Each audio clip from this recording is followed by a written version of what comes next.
Hey YouTube, I just got back from YCS Philly.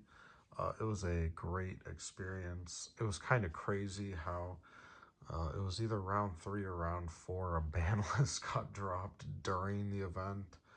That was all the room was talking about when that happened. Pretty crazy event, a lot of fun. Super glad I went. I used Purrely.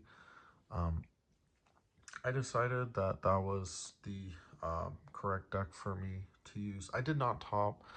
I finished 6 wins, 3 losses in Swiss, which just needed to make one of those losses, like either a draw or a win, to day two.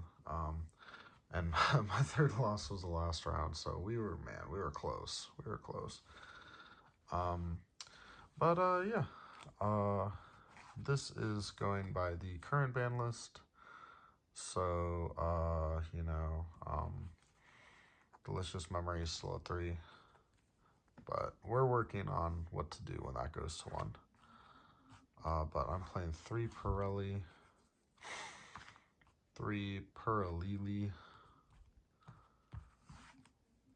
I basically maxed out on every single consistency Purrely card. 3 My Friend Purrely, 3 Purrely Sleepy Memory, 3 Purrely Delicious Memory, 3 Purrely Pretty Memory, and 3 Purrely Happy Memory.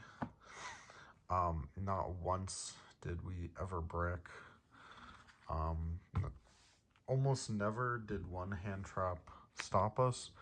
Almost the only time one hand trap would ever stop us, if it was like Gamma, because he had to like discard a card off one of the memories, and then Gamma, or that wasn't even always just one card stop us. It's just it was definitely the best hand trap against us.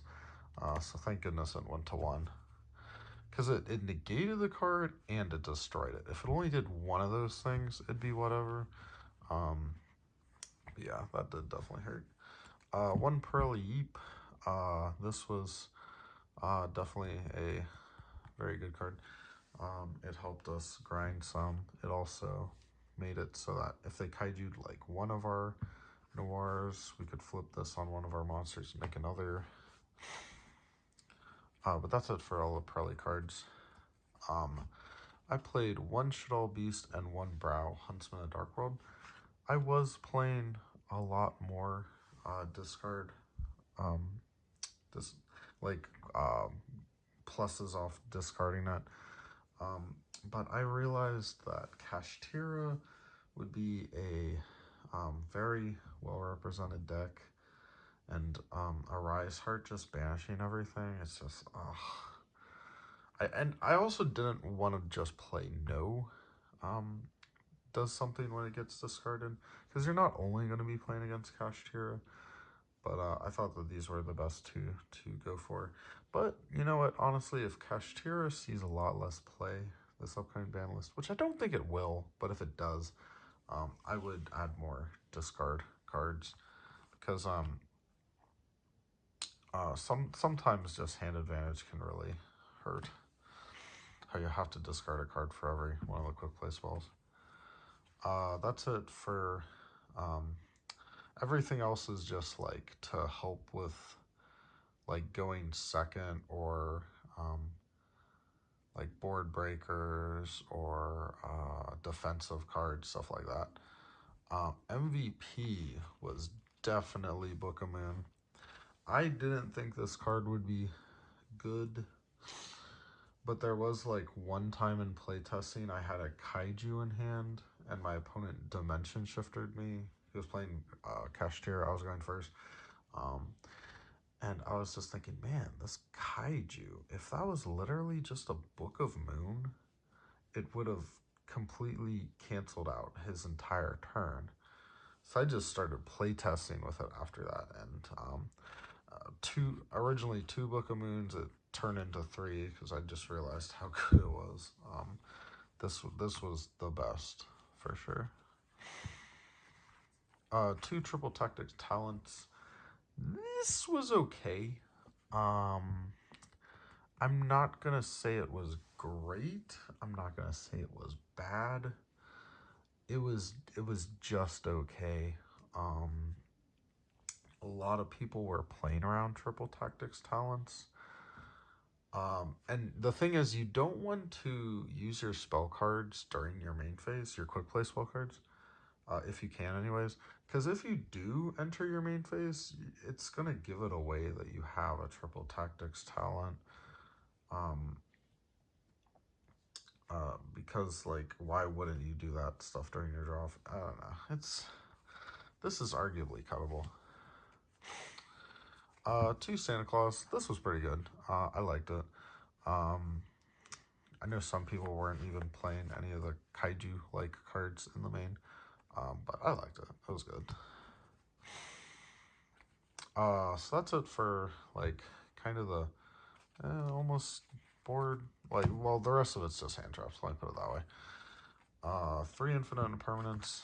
This was really good. This was probably my favorite of the main deck hand traps. Three Droll and Lockbird. It might have been this one that was the best, actually. This was really strong. Two Nibiru the Primal Being. I wasn't going to play this at first, but then I thought to myself, if you don't play Nibiru, then what reason do Kashtira have to not just do the full combo every single time? And the full combo is pretty scary. I'd rather just deal with an Arise Heart Pass. I really would. And sometimes, even if you don't draw this card, you play cards.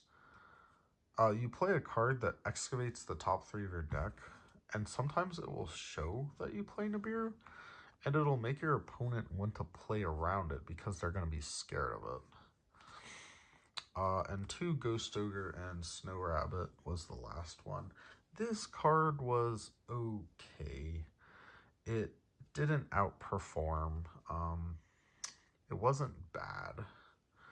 Of all the hand traps, this was probably the most just okay one.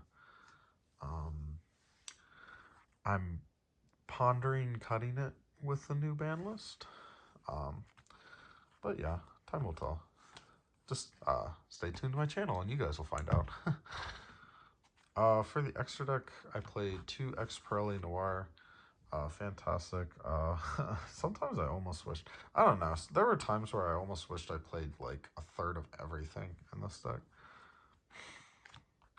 Two E Purrely Plump.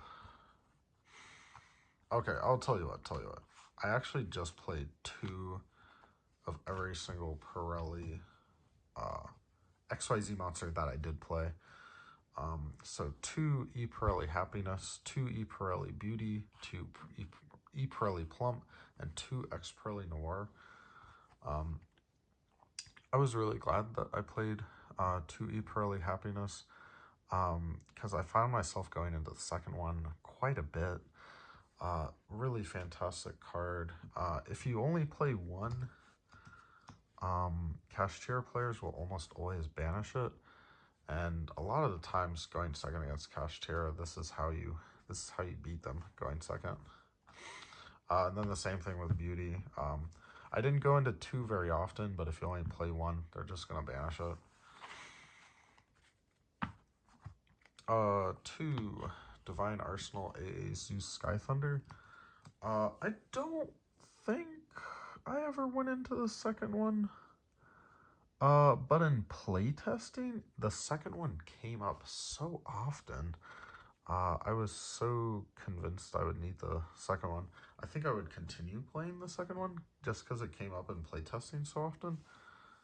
But yeah, never. The second one never came up at the YCS. One Sylvan Princess Sprite. This was fantastic. If I remember correctly, I want to say I played 24 spells and trap cards and then 19 monsters, so there's higher than a 50% chance.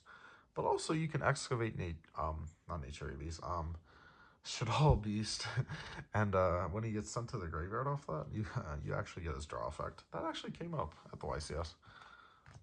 One Lyrilisk just to be able to make Zeus. One Downward Magician.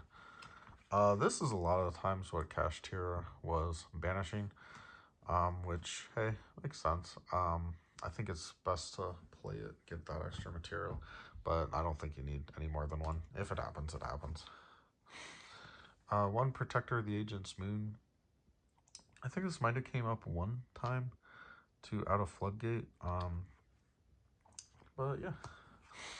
And then one Code Breaker Virus Swordsman. This, I don't think this ever came up once. Yeah, I don't think this ever came up once, but it just has high attack. It can run over things. If they give you a contact C, it gives you some kind of link that you can make to out it. I am pondering cutting this for what is it? What is it? Nightmare Phoenix. That is something I'm pondering cutting it for. But if I was to keep playing this, it's just to out that 2000 attack monster that you like normal summon and God, like can only activate as many monster effects as the number of extra deck types you have. You know what I'm talking about? Well, anyways. But yeah, guys, stay tuned for my updated Purrely deck due to the ban list. But yeah, hope everybody had a good time at that YCS. I sure did. Bye, guys.